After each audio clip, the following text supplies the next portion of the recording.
Yeah. Okay, so now we are recording. Okay, great. Officially. So I'm glad to have both of you here. Just before we start, I'm going to give a quick summary before we do the introductions. Anne from Super Rare has reached out to us and asked if we could have been of help to interview some artists, you know, to talk about generative and AI art.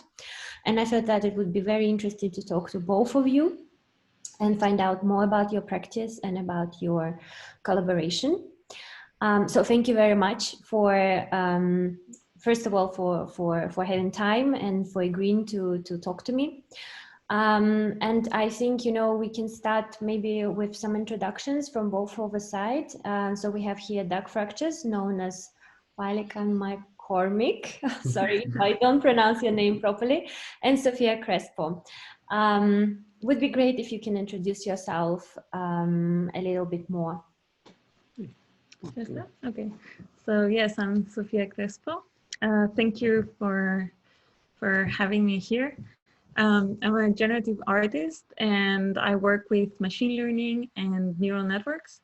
And my main focus is visualizing nature, extracting patterns from nature with the use of these new technologies to connect with them, to connect with nature within a digital environment, and to rediscover visually how we are connected with it. Yeah. My name is Felicon, also known as Dark Fractures mostly. I'm an artist who works primarily now within the sort of field of more generative art, and also now more and more, thanks to collaboration with Sofia, machine learning, with a focus on ecology, nature, and how we can work with creating space for the non-human within the digital, a theme that's been following me throughout the years. Okay, thank you.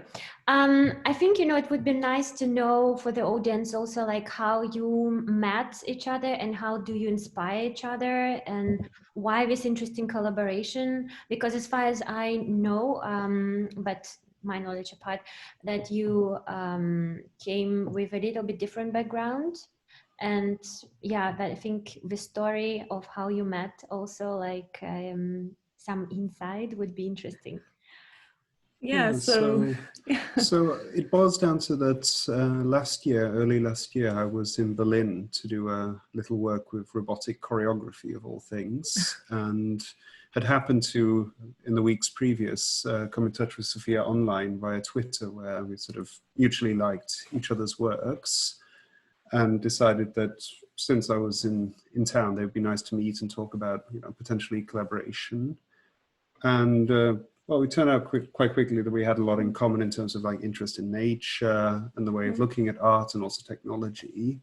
So it became really quite natural for us to then sort of start considering, you know, more seriously a collaboration, which of course it then led to. And I mean, I think it's, yeah. No, yeah, we met on Twitter because of Pelican retweeted my work and I saw like this name in caps, Dark Fractures, and I thought, who is that? And then I opened and I saw all these scans of trees, and I was my first reaction was, wow, this is amazing. And I could see that they looked like really old trees, but I didn't know back then like how old they were. And when I talked to Felic and I reached out and asked him like about his project, and then he told me some of the trees there were like 1,000 years old, and he was working on this archive of 3D scans of trees, and I thought that was amazing. So basically it was social media. Okay. So, yeah. Style of meeting each other. Yeah. Okay. Very millennial. And actually, you've seen first the work of one another and like got inspired through the artwork. Yes. First, and then you met each other and you started to in person. Yeah. But exactly. Do you have also a personal somehow relationship or just pure work? Well, we now share studio space together, so we work and collaborate quite often nowadays. Really. So we're working in the same space. So yeah, so we're working on several projects together and kind of building this studio, and we're trying to bring like awareness on nature and ecology, and well, try to inspire each other like that. Exactly. And Okay. potentially a community here. Yeah. Absolutely. That's very interesting. Well, I'm familiar with your work, so but our audience probably is not so familiar with your work. So I would like to ask Dark Fractures a little bit about, you know, your first 3D project that you've been working on. As far as I know, it's called Nature Ruin, and I think that's exactly the part of the series that inspired you, Sofia, back at the time. And I think, you know, you have some of them, maybe you can share some screen and show us some videos. I think you also have a few works still available on Super Rare. Is that correct? That's correct, yeah. Okay. Maybe we can talk about it a little bit more in detail. That would be interesting. I'm going to share our screen. Yep. And so yes. No, so, well, this is sort of where the collaboration occurred, sort of like meeting between these two projects here, because I was naturally quite fascinated with Sofia's focus on, you know, the natural world and especially the aquatic. However, my starting point was more, you know, firmly on land, with this project where basically I was working with 3D scans of as old trees as I could find, especially in the sort of 1,000-year category, because these trees, they are part of a natural ecosystem and they can grow to incredible ages, and as they then pass away, they, you know, become food for the rest of the ecosystems around them and disappear. So we have there is that sort of lack of presence or awareness often about these trees because they are there and then they go. And I wanted to sort of explore, like, how can we try and, you know, meet these trees in different ways? And that began this project of scanning these trees. I called it Nature's Ruin because in nature you have no natural ruins. Everything is, you know, decomposed, becomes food, becomes nutrition, and becomes a new tree. There is never any sense like in the human way of working with the ruins. And at the same time, we have this tradition within, especially within painting, of, I think it was from the 1800s, where there was this period where especially ruins and sort of fantastic paintings of ruins that never existed, the sort of ruinous aesthetic was very strong. It was a nostalgia for something that never was. And I found that to be quite interesting, that when you do a 3D scan of a tree, you're taking a snapshot of the tree in that moment, in that few hours it took you to scan the tree. It becomes this fragment in time, really the closest thing you can have to a ruin of nature. It's like this frozen moment in time that's, you know, it's not a complete scan. It doesn't have every detail. It can't replicate every leaf. And therefore, you know, it's an incomplete part, but it has some of that ability to awaken the same kind of sense sometimes of nostalgia or distance, in a sense of like being something that was. So for me, that was, you know, a very interesting project to explore and approach, because it also led me to see nature in new ways, to become more aware than I had before of how nature is and how we experience these things that we often take for granted. Nature is often very mundane in the sense that we see it every day and we take it for granted. So it was about trying to learn ways to, you know, bring the trees into the digital where we spend most of our time, and to create some kind of new experience or appreciation. I think that sort of sums it up pretty well. I think the video that we've been experiencing is not running smoothly through the whole. I'm so sorry about that. I think it's a little bit like, you know, repeating itself, but okay, well, that's, yes, so it goes. But maybe we can have a look at the static pictures of each. Oh yeah, of course. So this is one of the stills from the series. And how many works have been tokenized on Super Rare so far? Oh, that's, I think it's a triptych altogether. There's three works on Super Rare from this series.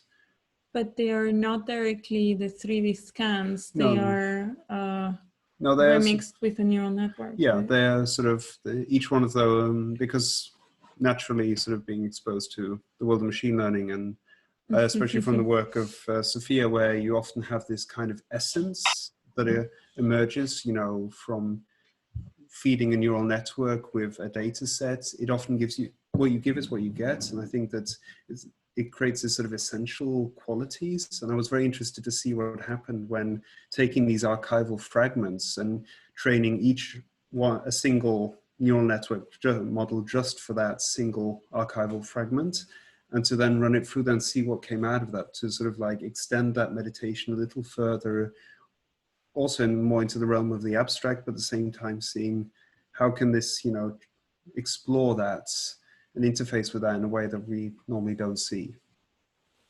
Okay, that's interesting.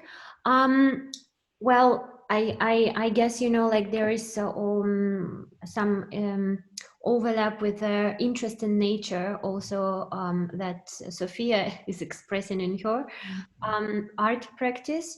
And we've seen a little bit more colorful works, you know, like from Sofia, I guess, you know, because you are more into the undersea world, or I mean, there are some ocean creatures, you know, that we can associate with.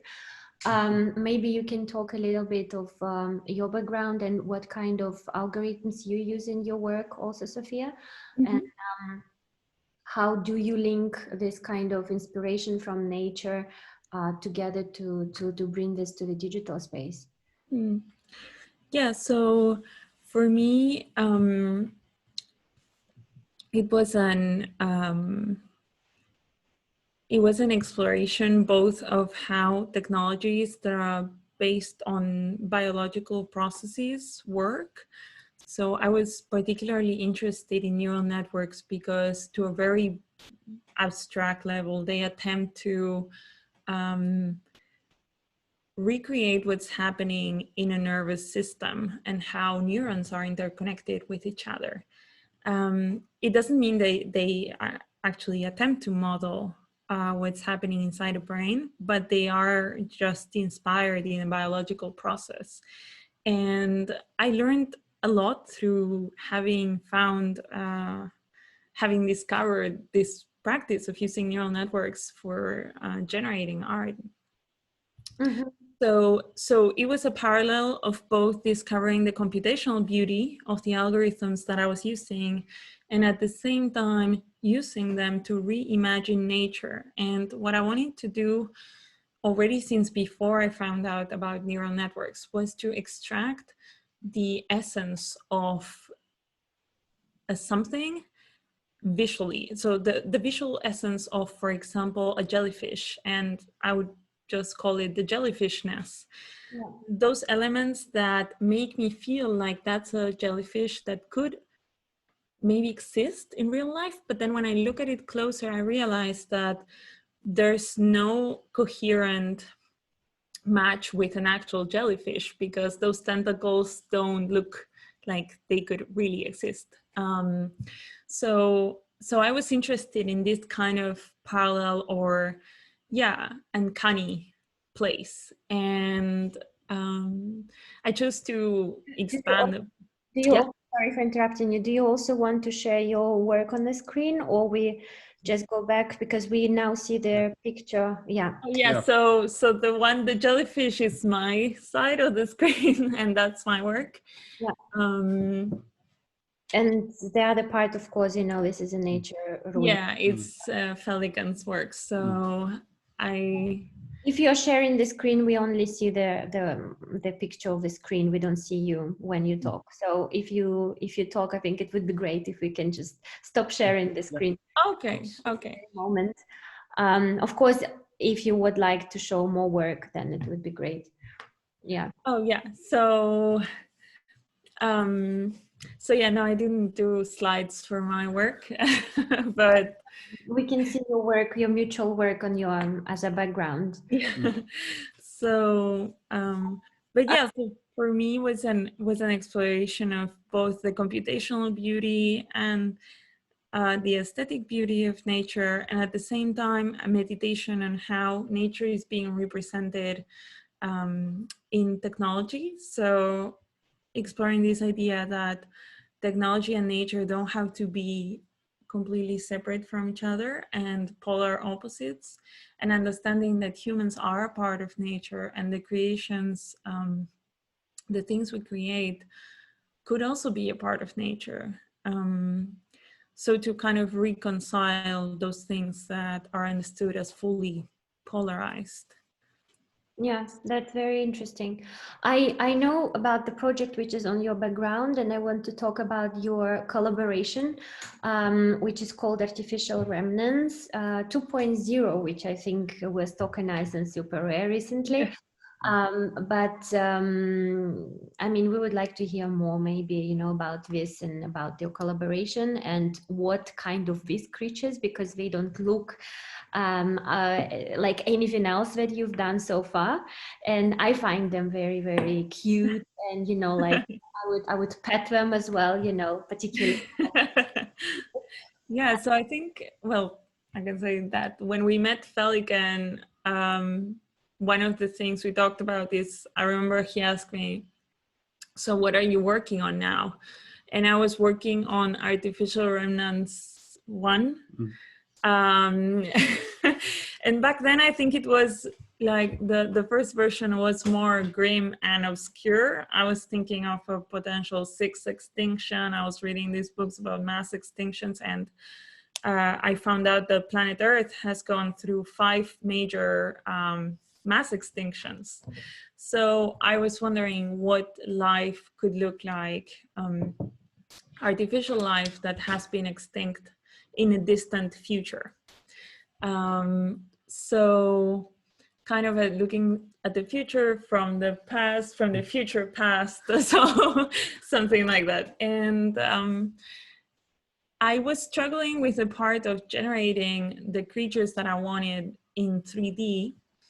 And so I happened to meet Felican, and he said, like, let me have a look at this. Yeah, maybe we should talk about more technical way, you know, with Felican, of how to create these specimens.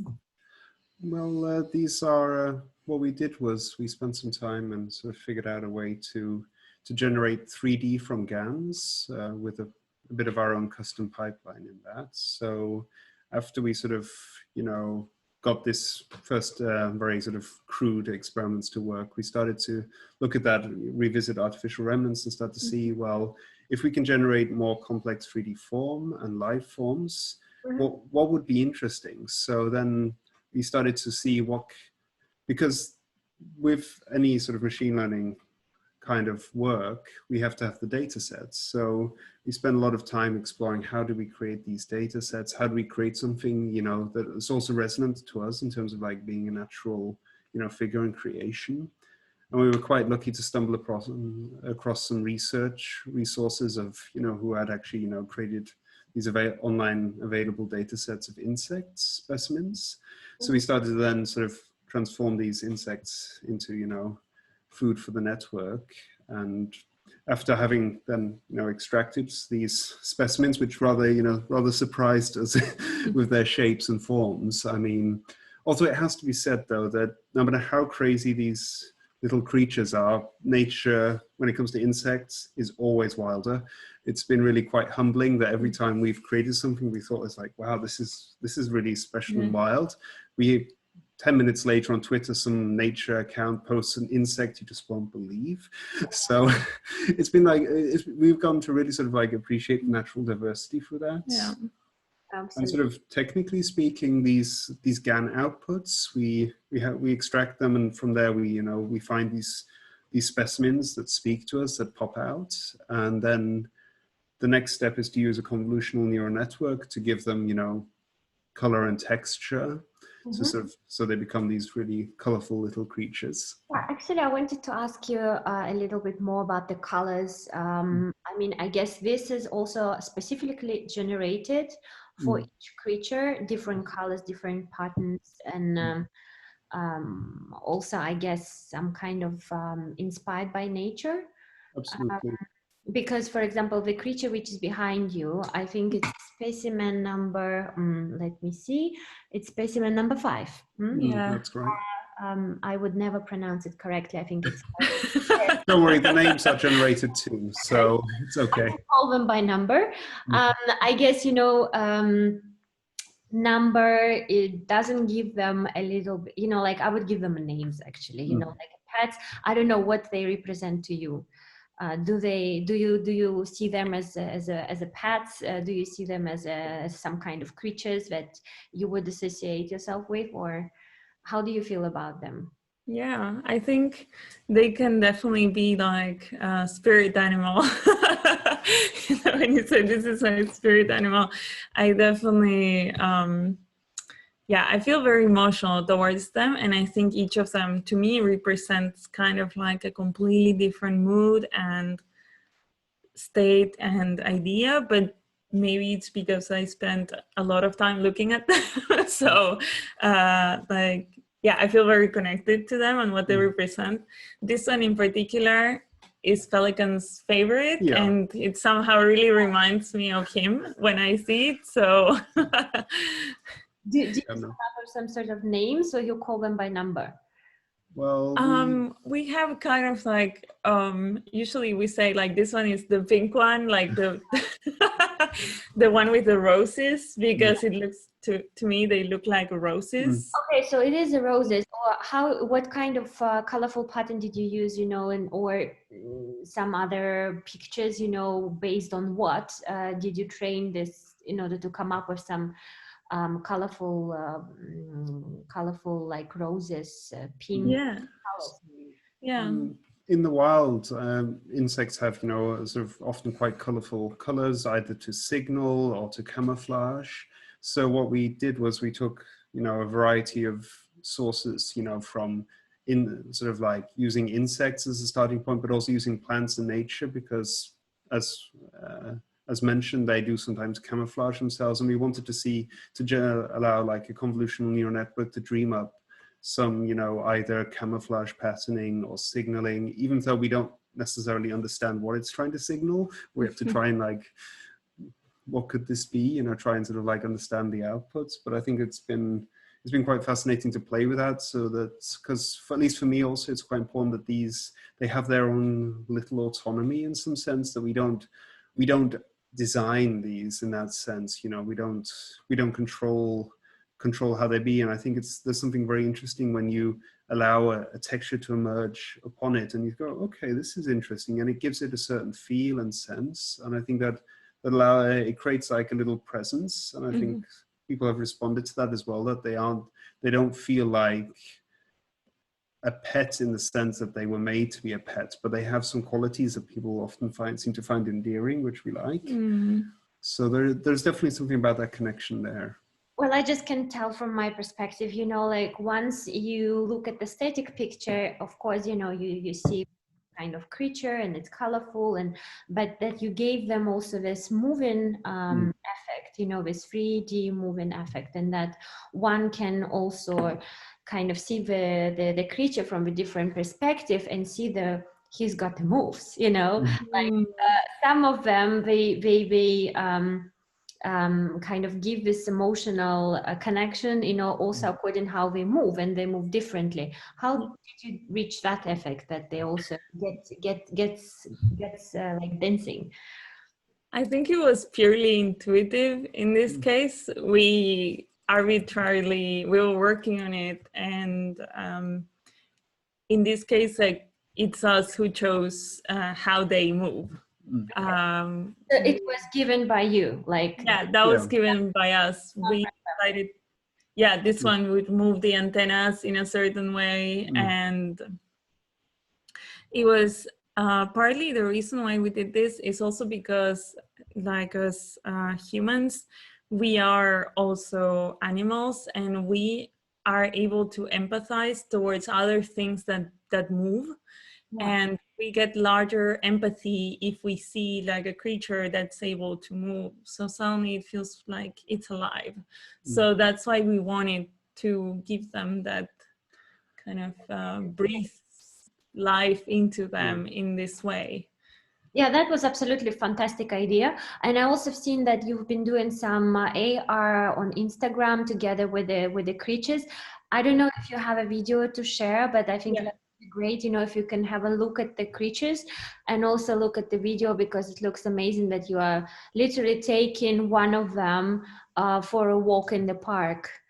Yes. So And, so these are the creatures that yeah. we generated, just to show a little bit. I don't know if you can see the video well. I hope you can. Yeah, This this is is the one. specimen which we've been seeing on your background. Yeah, exactly. This is the creature on Super Rare. And yeah, so yeah, we decided, okay, let's try to bring them closer to us in a way. And one of the things we came up with is using augmented reality filters. A lot of these Instagram features I used to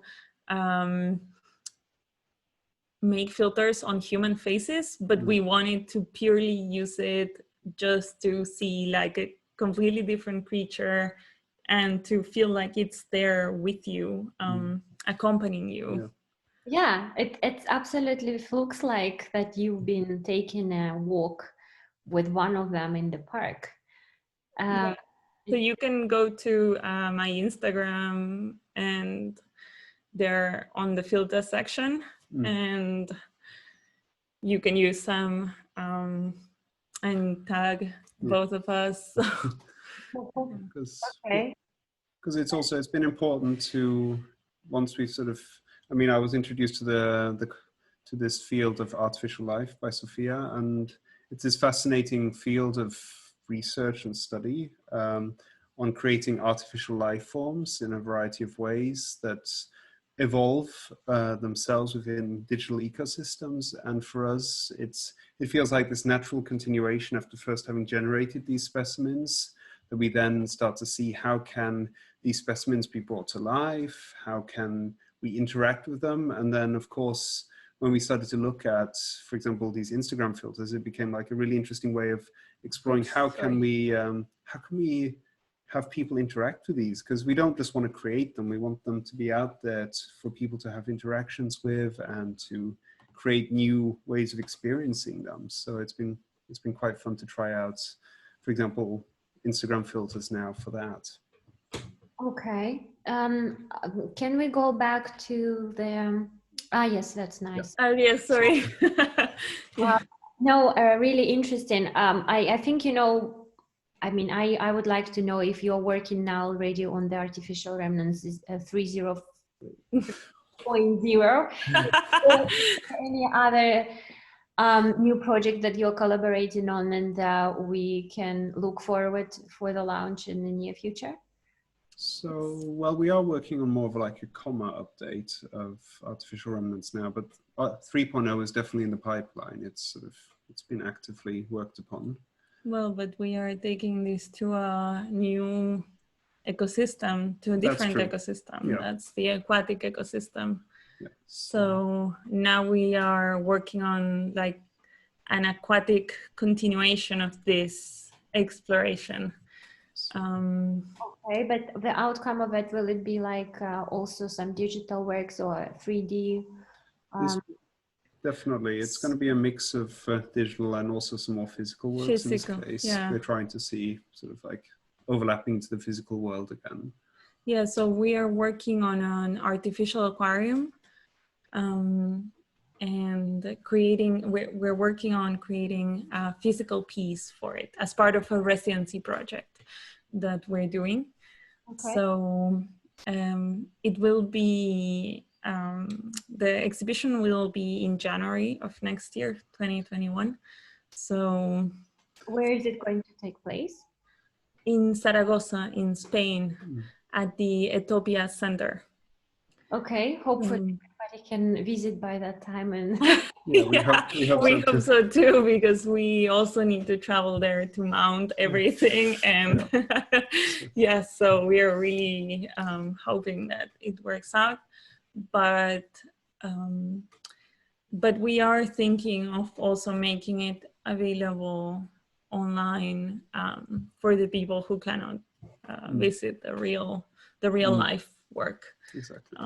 Because I think that's something positive that we got from all these travel restrictions, is that it really pushed us to think further how we communicate digitally with the rest of the world, and how we can make our art accessible for people to see. And well, fortunately, Felican is very talented at web.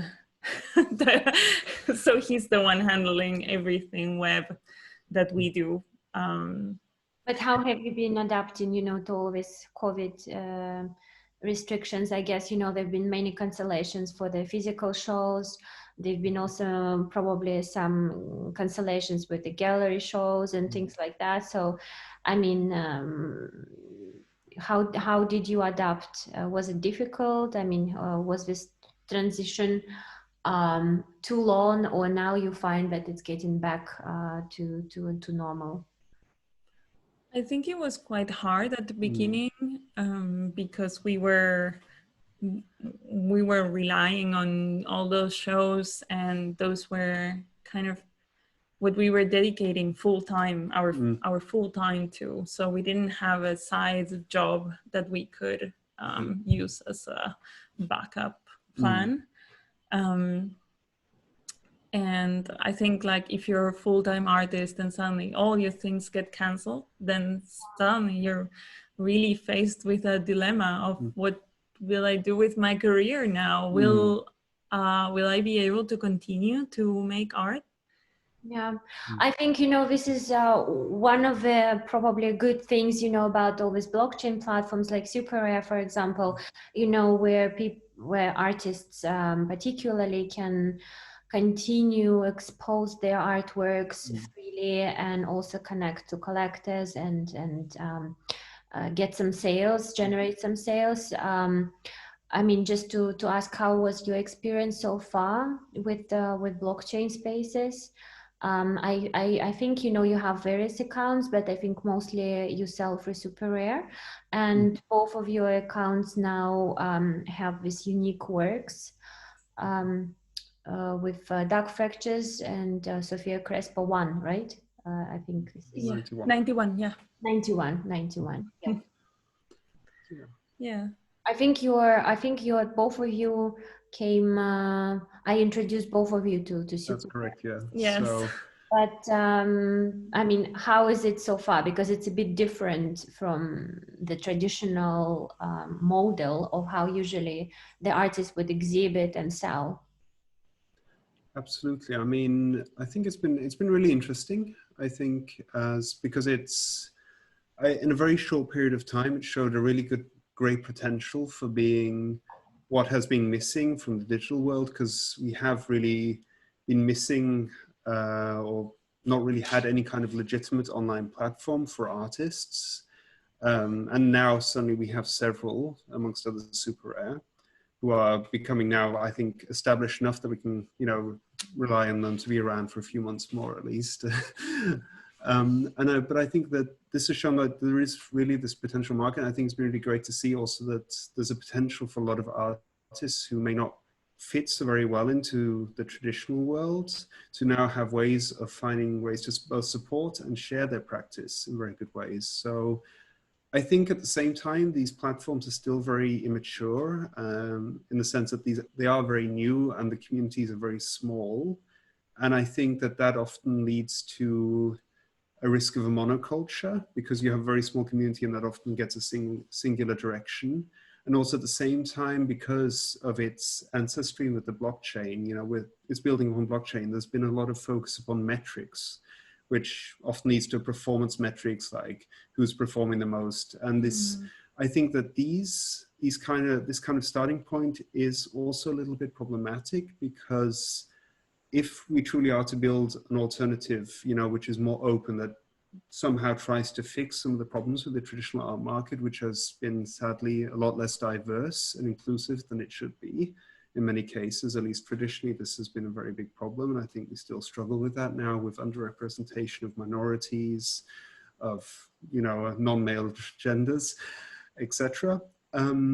So I think that right now there still is lacking a more, you know, concerted, conscious effort to try and create a truly democratized and inclusive platform. I think that that's, I'm going a bit off on a rant here, but this is something I've thought a lot about. But I think it's, right now we still haven't had a conscious attempt at really creating a proper inclusivity, because that is very difficult. To be truly inclusive, to be truly supportive, I think that will require more work from all the platforms, because they clearly haven't quite managed that yet. But at the same time, I think it's really important, because the model of Super Rare and of all these other crypto art platforms is one where the potential is there for artists and collectors to engage with each other in a safe space that is mutually supporting and nourishing, and can create ways for artists to support themselves to create, but also to have more direct personal relationships. But that does, of course, still come with the requirement that these safe spaces really have to be constructed. And I do think that still hasn't been as strong as it could be. Definitely. Absolutely. I mean, you touch and you mentioned a lot of good points. I mean, we will probably need another hour, you know, to cover all of those, and we have kind of a limited time. But I wanted to actually congratulate Sofia on selling all her works. You know, when you had the launch of some neural zoo series. Together with video works that you had on Super Rare. I don't know if you're going to adapt more or anytime soon from other things, but so far I think, you know, we can go back to the slide and maybe show some of your accounts of how it looks like, and a little bit more by species what you have on Super Rare right now. As you know, that people can also probably raise some questions, because I think this interview is going to be shown throughout some days on Super Rare, focusing on generative art. And I guess, you know, would be great, at least I would encourage the audience to forward us some questions if there are, to you, Sofia, and to you, Falcon, that we can probably follow up later on, and also try to respond on Twitter or in our next interview, if possible. Absolutely. Yeah. So, okay.